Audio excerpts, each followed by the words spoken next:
Hello পাখাল বন্ধুরা, আপনি কি জানেন যে পাখি তার নিজের রোগ লুকাতে পারে? সে লুকিয়ে রাখতে পারে তার অসুস্থতা, সে ভান ধরে পড়ে থাকতে পারে। আজকে আমরা এই ভিডিওতে জানবো পাখির রোগ সম্বন্ধে। আচ্ছা, আপনার পাখি কি হঠাৎ চুপচাপ হয়ে গেছে, খাচ্ছে না, পালক ফুলিয়ে বসে আছে? তাহলে এই ছোট ছোট লক্ষণগুলোই বড় রোগের ইঙ্গিত হতে পারে। আজকের ভিডিওতে জানবো কিভাবে সহজে বুঝবেন আপনার পাখি অসুস্থ কিনা। আসসালামু আলাইকুম, পেটস ফুড অ্যান্ড অ্যাক্সেসরিজের পক্ষ থেকে সকলকে নতুন আরও একটি ভিডিওতে জানাচ্ছি স্বাগতম। আজকে আমরা এই ভিডিওতে আলোচনা করব পাখির অসুস্থতা নিয়ে, পাখি কিভাবে অসুস্থ হয় আর কিভাবে বুঝবো যে পাখি কি লক্ষণগুলো দেখলে আমরা বুঝতে পারবো যে পাখি অসুস্থ হয়েছে। আপনি নিয়মিত পাখিকে অবজার্ভ করবেন যে আপনার পাখি অ্যাক্টিভ আছে কিনা।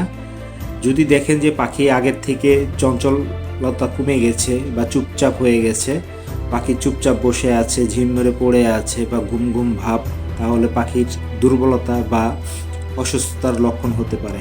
পাখি যদি তার খাবার কমিয়ে দেয় বা পানি না খায়, ঠিকমতো খাবার না খায়, তাহলে আপনাকে বুঝতে হবে যে পাখি অসুস্থতার মধ্য দিয়ে যাচ্ছে এবং দ্রুত তার জন্য ব্যবস্থা নিতে হবে। খেয়াল করবেন যে ঠান্ডা না হলেও পাখি যদি গা ফুলিয়ে বসে থাকে, এক জায়গায় চুপচাপ বসে থাকবে, খাবার খাবে না এবং আলো পছন্দ করবে, তাহলে বুঝতে হবে যে পাখির জ্বর বা সংক্রমণ বা হজমজনিত সমস্যার কারণে সে এমন করছে। সবসময় একটা বিষয়কে খেয়াল দিবেন, পাখির পায়খানা পরীক্ষা করবেন। পায়খানা পরীক্ষা যদি করতে পারেন বা যদি বুঝতে পারেন, তাহলে 90% রোগ ধরা যায়।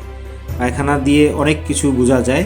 আপনাকে বুঝতে হবে যে কখন কোন ধরনের পায়খানা পাখি করে।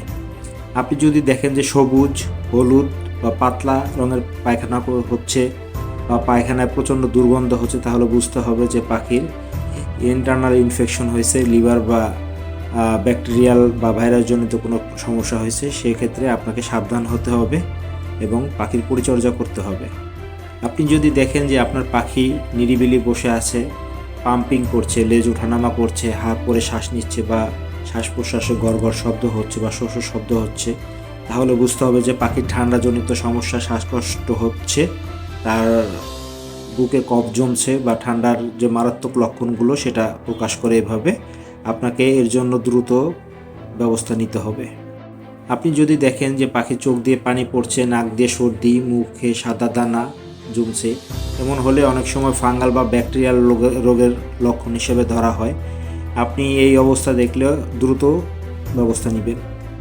পাখির ওজন কমে যাওয়া, বুকের হাড় বের হয়ে আসা, পাখির ওজন কমে যাওয়া, একদম পলকা হালকা হয়ে যাবে, তাহলে আপনাকে বুঝতে হবে যে পাখি দীর্ঘদিন যাবৎ রোগে ভুগতেছে। রোগে ভোগার কারণে তার শরীরের কোনো কিছুই অবশিষ্ট নেই, হাড় বের হয়ে গেছে, শুকিয়ে গেছে, হালকা হয়ে গেছে।